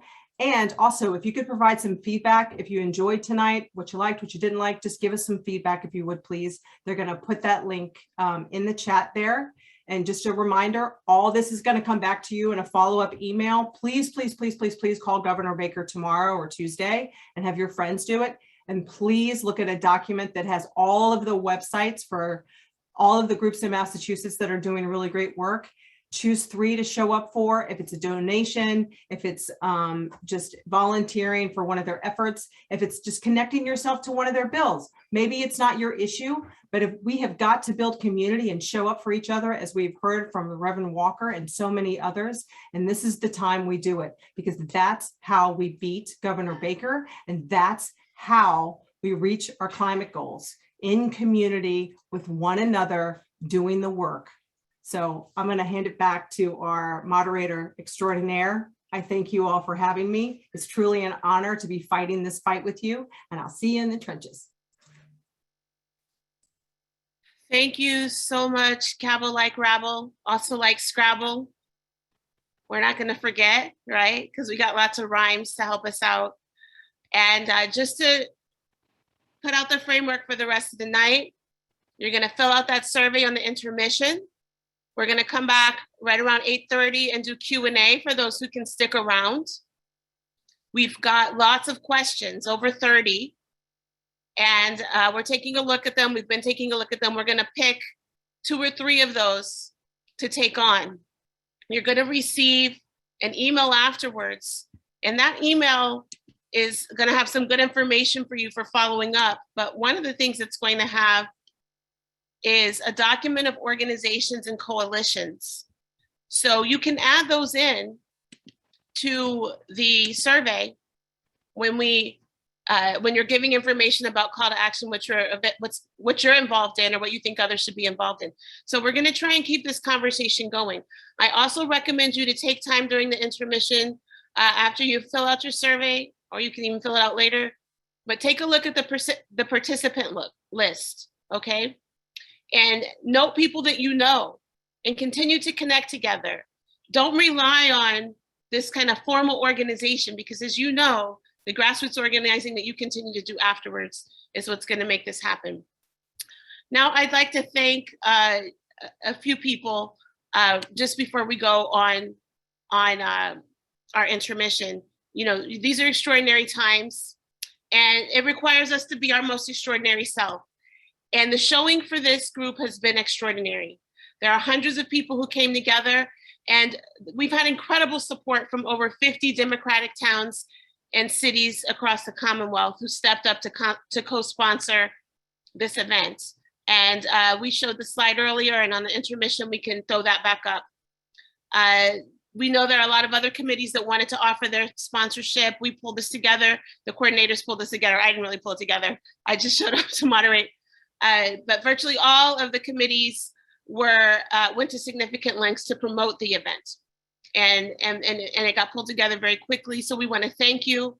We want to thank the many elected officials, ward and town and city chairs, city councilors and state reps who were joining us tonight, and the candidates for public office. So we do know some by name.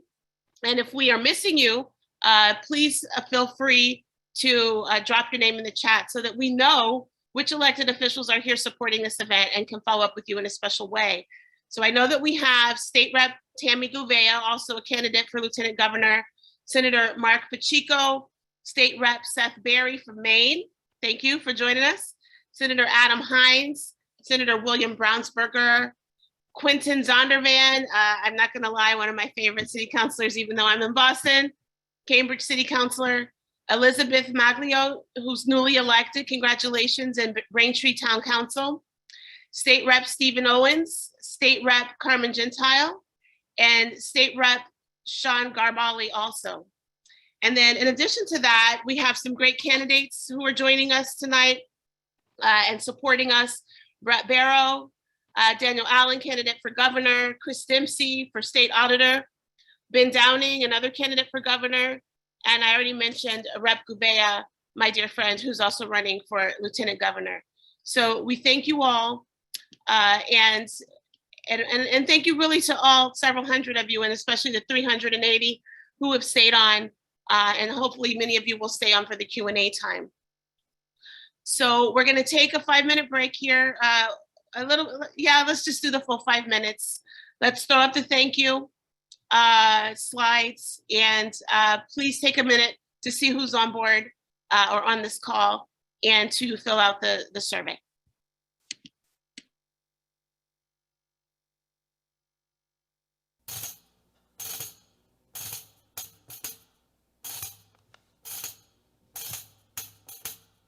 Gathered here today in song, I know enough to go along. A sea of people standing, 1,000,000 strong. This many can't be wrong. This many can't be wrong.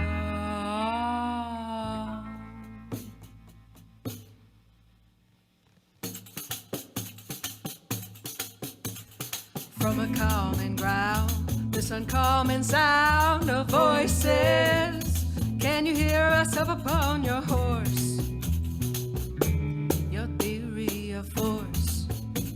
Awakening of who is serving who. Are you suggesting that our job is serving you? To bottleneck the stockpile of the state.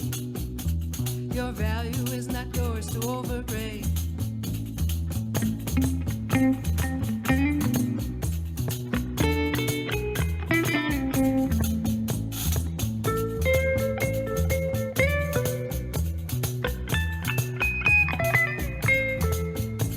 Do I have the right? Should you not have the right to choices? Declared came before us as a mess. A palpable unrest. Awakening of who is serving who. Are you suggesting that our job is serving you? To bottleneck the stockpile of the state. Your value is not yours to overrate.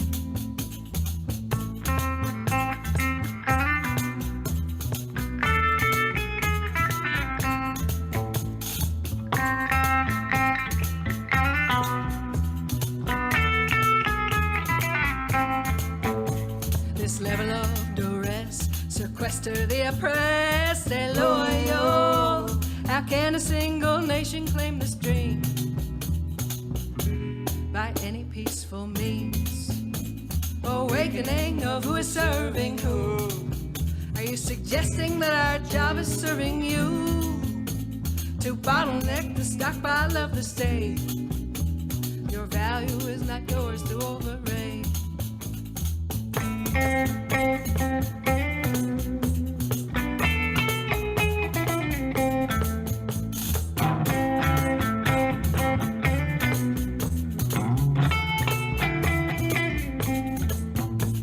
You can't invade our minds if we don't let you. Gathered here today in song, I know enough to go along. A sea of people standing 1,000,000 strong. This many can't be wrong. This many can't be wrong.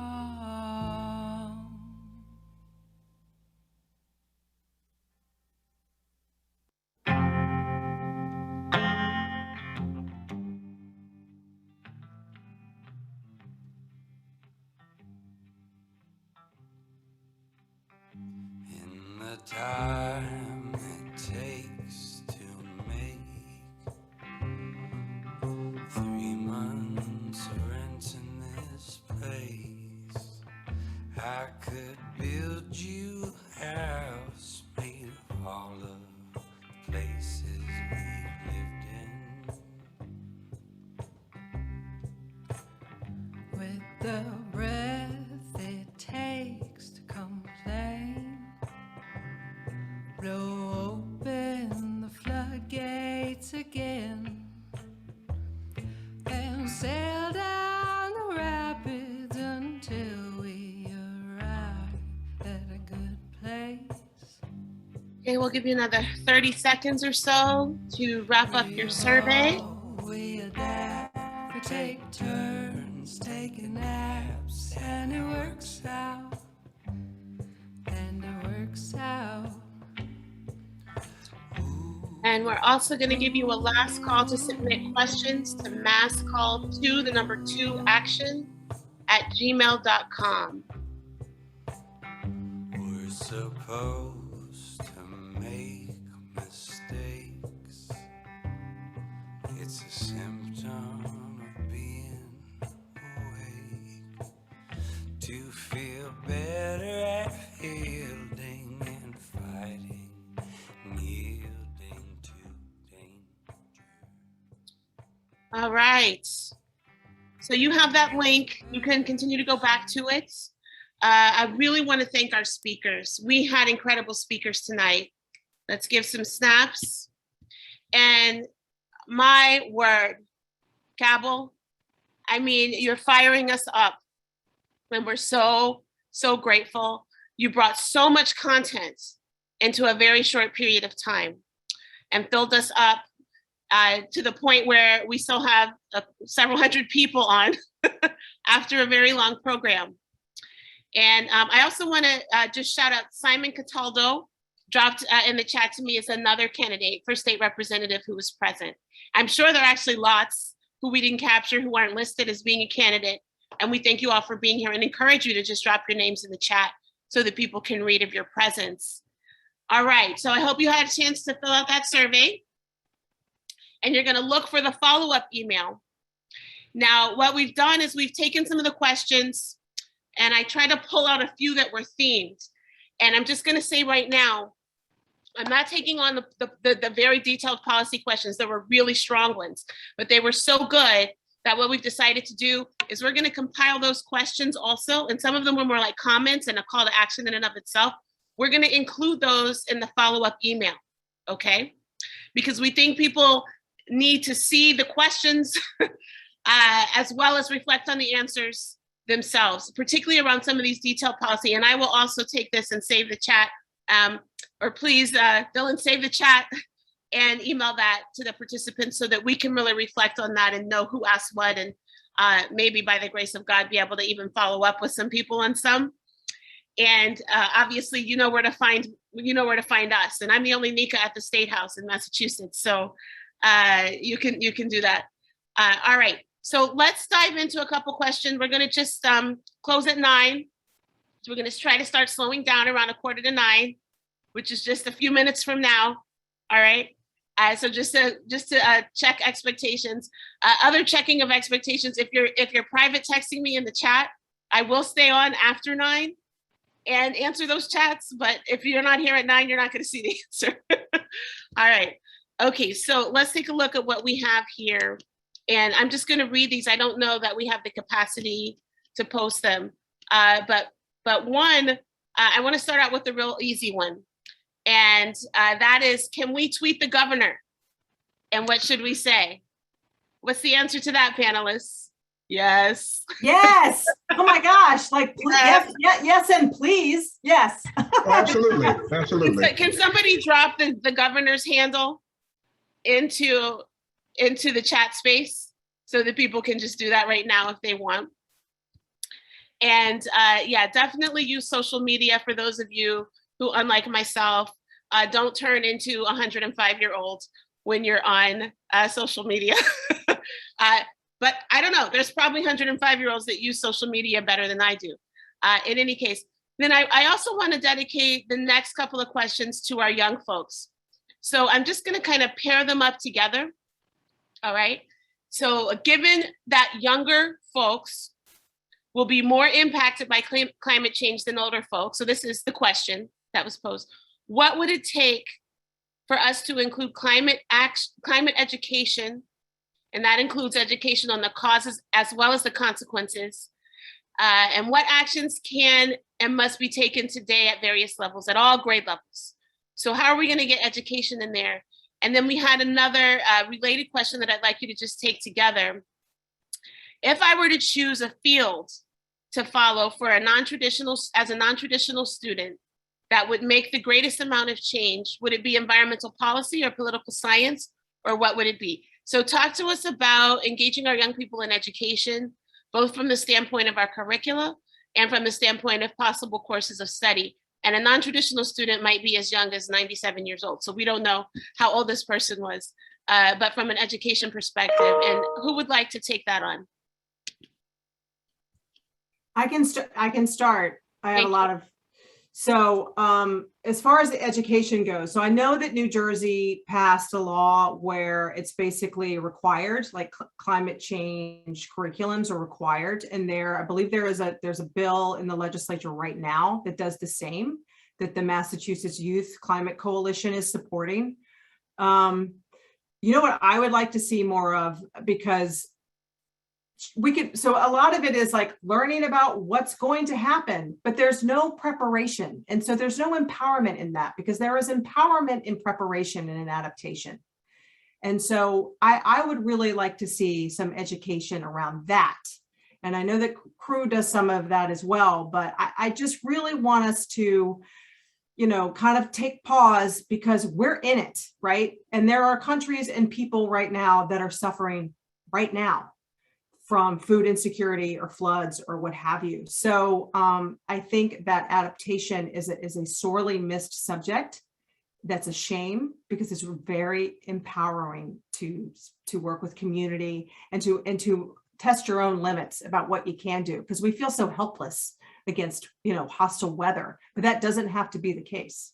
So that's the first thing. The second thing around what to study, first of all, if this is a person who truly cares about climate, which I assume it is because you've been on this call for like a couple of hours, whoever you are, consider running for office, because we need more people in public office, whether that is on a school committee or on a selectman, a select woman, mayor, whatever that is.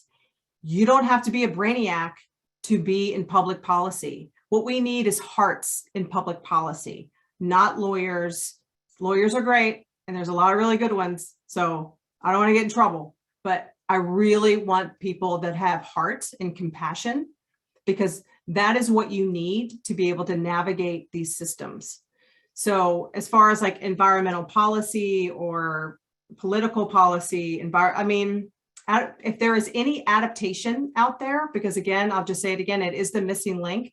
Europe, that has really come a long way in their solutions, right? They are way ahead of us on many things. So they're all talking about adaptation now, and we're not doing that here. So that's the direction that I would go in. And Vernon, you may go ahead, please add some more to that. Yeah, if I could add to that, I think climate adaptation is important. I think we need mitigation, and that's what we're talking about, the Green New Deal. And we also need adaptation.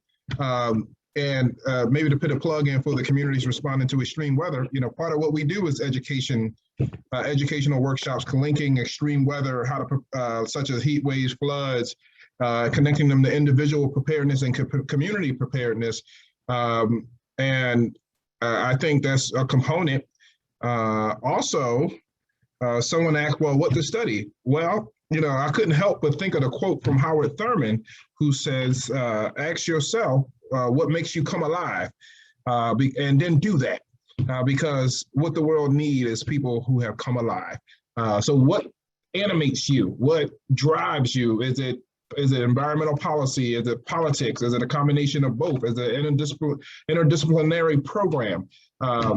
I think, or is it running for public office? I think that whatever drives and fuels your passion and makes you come alive, that's what the world needs. Your unique contribution and footprint in the sand of life. That's what we need. And I oftentimes like to say that whatever your stone is, in the social justice wheelhouse, because there's so many different areas of social justice, and it is a large umbrella. Even though we know they're all interconnected, people sometimes operate in different lanes. Whatever your lane is, one, keep it in mind to be intersectional, but two, throw your stone in the river of life and hopefully create some ripples of change. That's what the world needs. And so do what makes you come alive. There are interdisciplinary courses where that combine politics and social justice. So it doesn't have to be a this or that. It could be a this and that. And if your ultimate goal is to seek public office, certainly there's not a prerequisite of any educational requirements for that. But I think it does help make one have a sharper analytical mind when being able to enroll in different disciplines, because I think to some extent we can all be a student of life as we learn every day. Yeah, I'll pin on it. Thank you, Reverend Walker. I love that advice. Do what makes you come alive. I know that that's easier said than done, but a lot of times, just pro tip, it's not necessarily the thing everyone's telling you to do. And, I say this as somebody that grew up below the poverty line, so I'm trying not to speak just out of a place of privilege when I say it also might not be the place that makes a lot of money. And so depending on your capacity and your situation and who you're responsible for caring for, I would say you can be surprised that when you go for what makes you come alive, the resources to keep you living and thriving often come along with that. And so we will confer that blessing unto you. And thank you for saying that. I will also say, just on the technical matter, I'm just going to drop in the chat, the legmap.org, created by our own Senator Will Brownsburg, who I believe is on the call with us, or was on the call with us. You may not know he's not just a lawyer and a senator, but also he programs, so whatever, he's a genius. And you can click on that map to figure out who are the senators and reps in any given location across the Commonwealth. Just click anywhere you want or put in an address. And the reason I'm raising that, and I ask if someone could also just drop in the chat the Education Committee on the malegislature.gov, just their website, because this year we're doing a lot of curriculum work through our Education Committee. A lot of it is focused on anti-racism, diversity, LGBTQ plus justice, and very, like, a whole range of things, you know, religious and religious justice, and, you know, teaching people about anti-Semitism and all kinds of stuff like that. But we're talking about the possibility at the legislature of doing an omnibus bill that looks at teacher diversity, curricular diversity, and anti-racism there. I think that would be a great place for climate.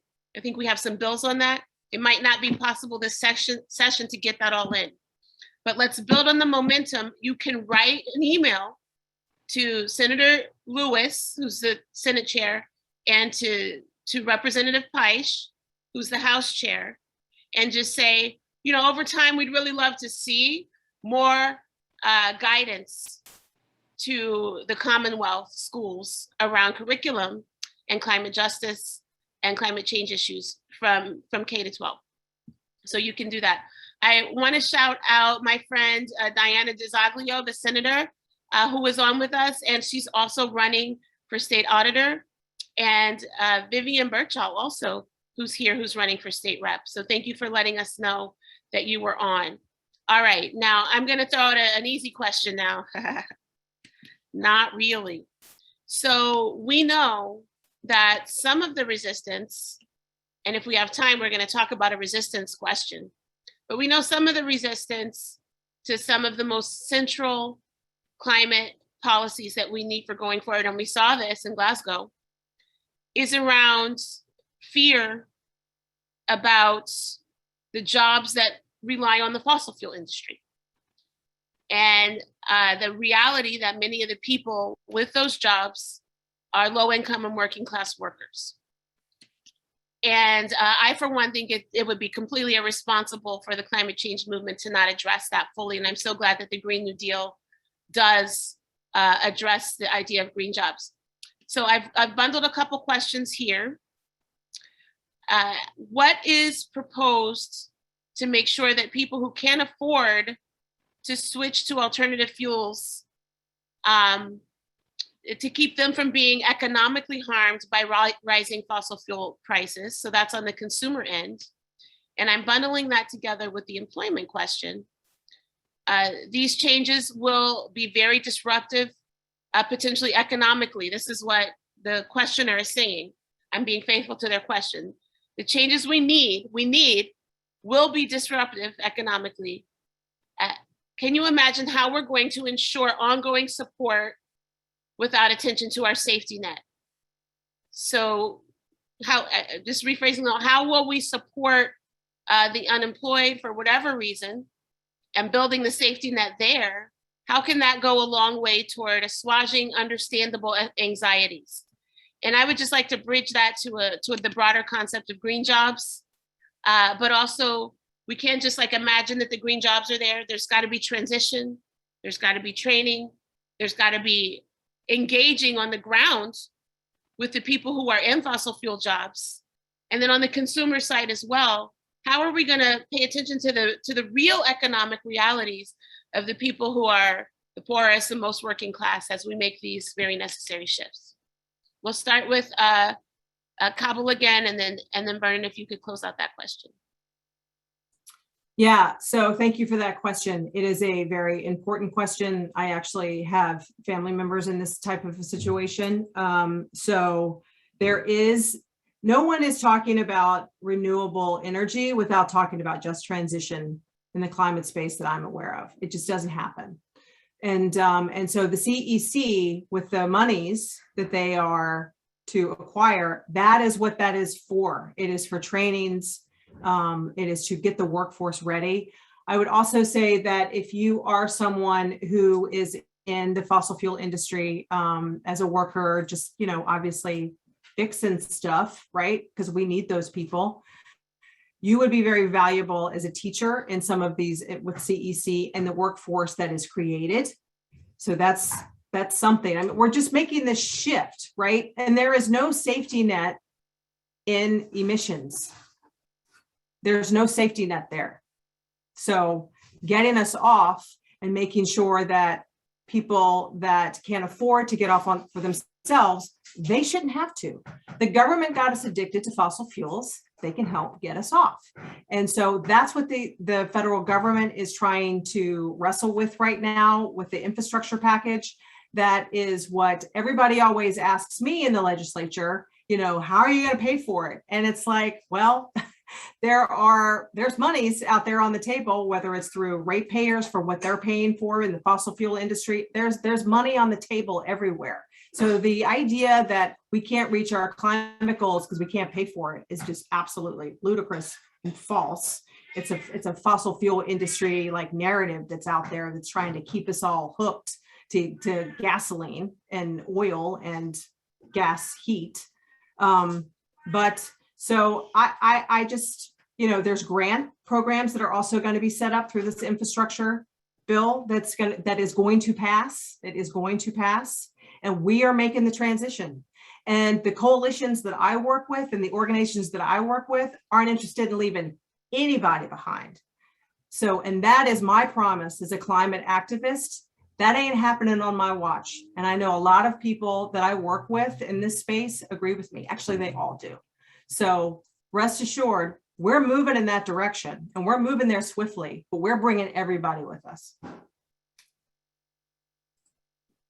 Yeah, and just to supplement, related to climate resiliency in the infrastructure bill, there's about $47 billion designed for climate resiliency in order to help communities prepare for extreme fires, floods, storms, droughts that we know that's going to intensify because of climate-caused climate change.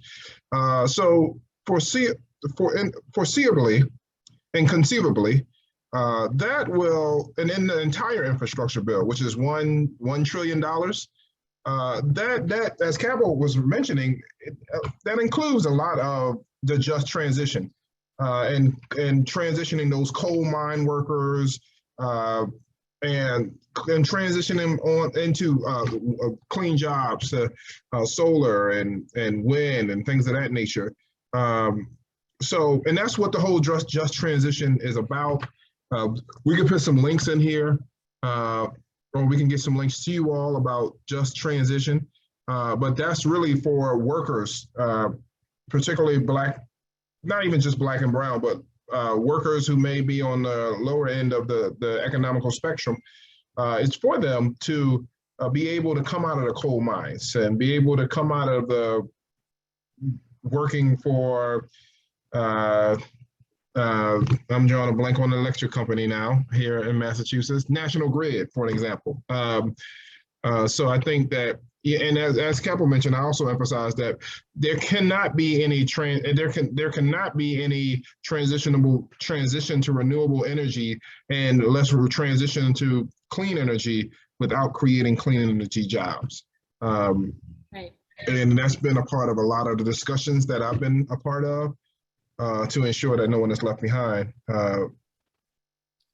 So I just wanted to add that supplement.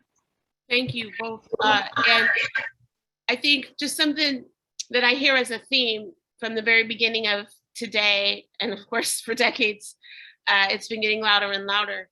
The people, as our Congresswoman Presley says, although it's been said for many, many years, closest to the problem need to not only be closest to the solution, as our Congresswoman said, but they need to be engineering the solution. And I think a lot of times, I'm just going to take a little license here, the Democratic Party is very guilty of trying to white knight solutions and trying to swoop in with the answers.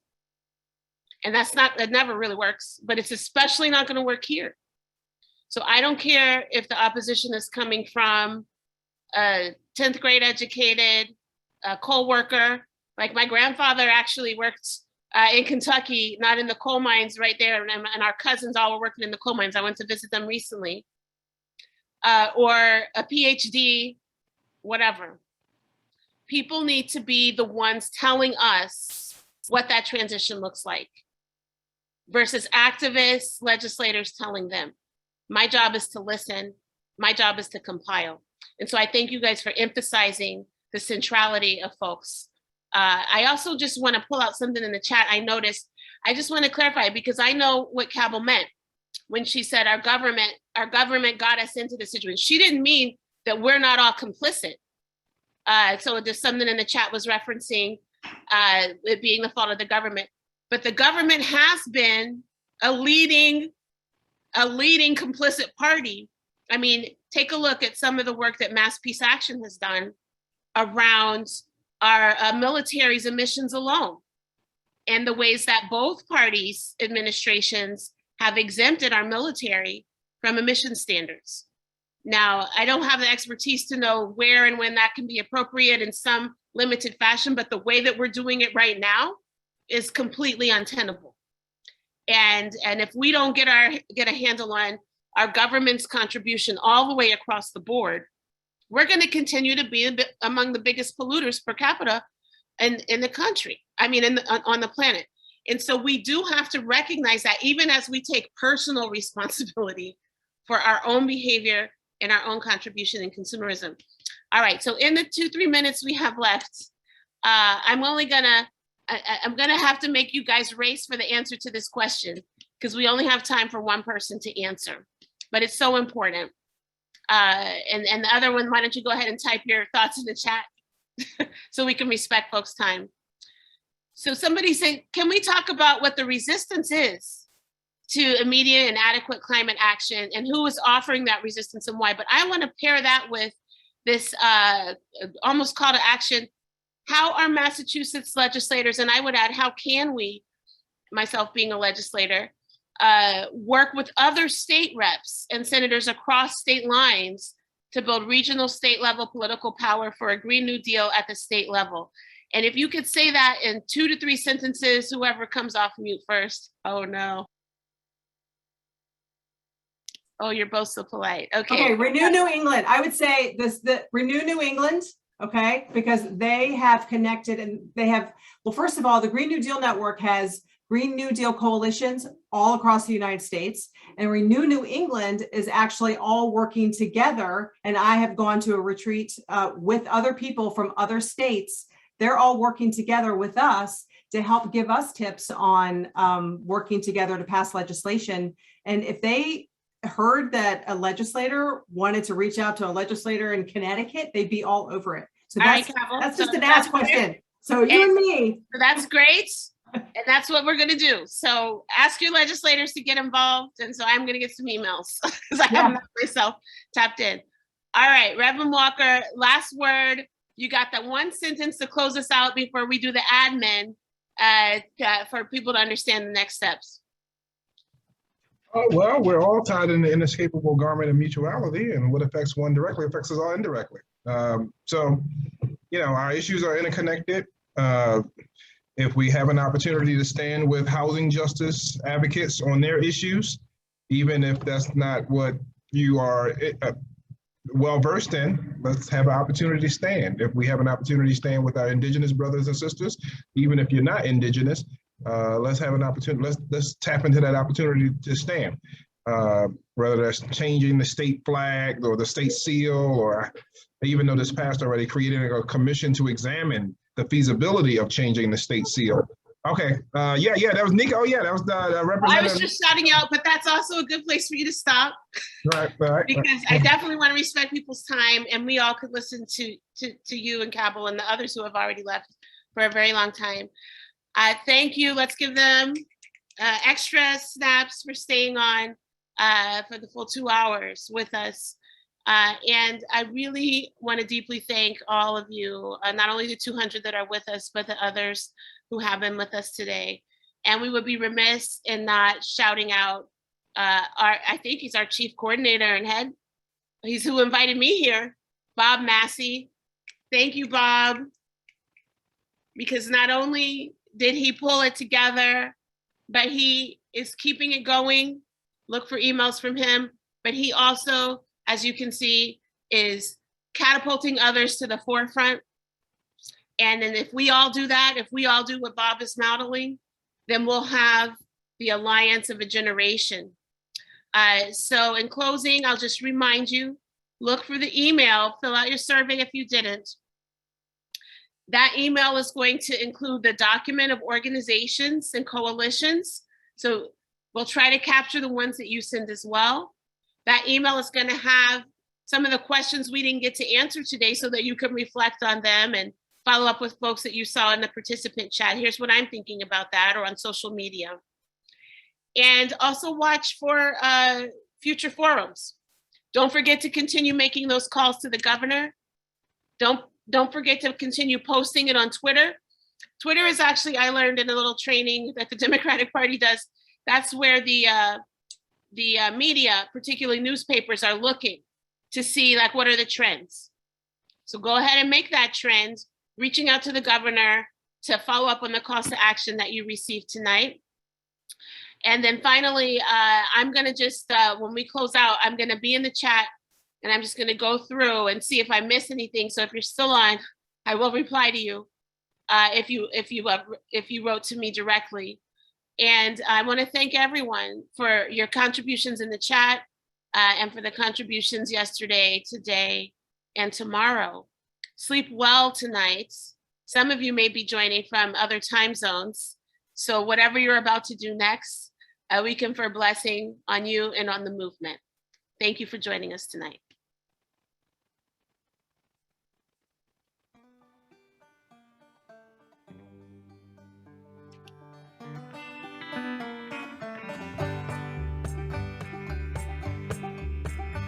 If I saved up all the rocks you threw at me, I'd have myself a wall about 10 feet high. And all them little rocks you sent at me, I'll build myself a bridge and get on by. You tied up all the loose ends I let fray, you'd have yourself a sturdy net to cast. And with them weathered fibers deftly laid, well, you could have any easy catch. Out drifting past. And love, it ain't no easy task. I'd answer all your questions if you'd ask them. And love, it ain't no easy mark. Don't you leave me in the dark, my dear.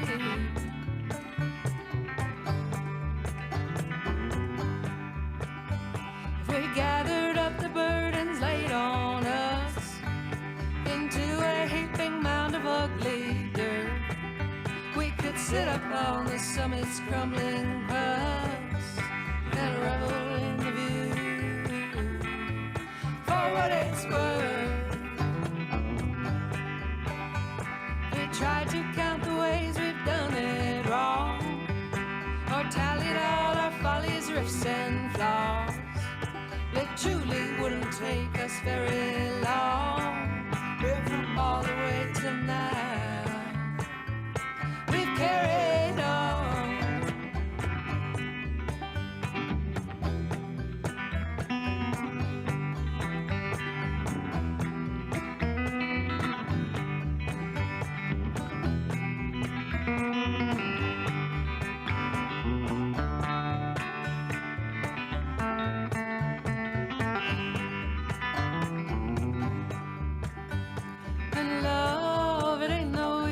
take tests.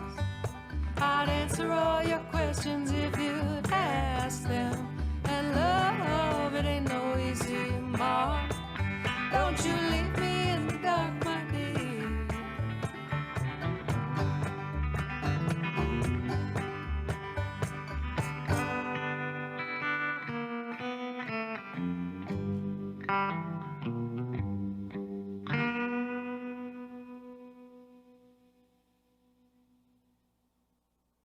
Down.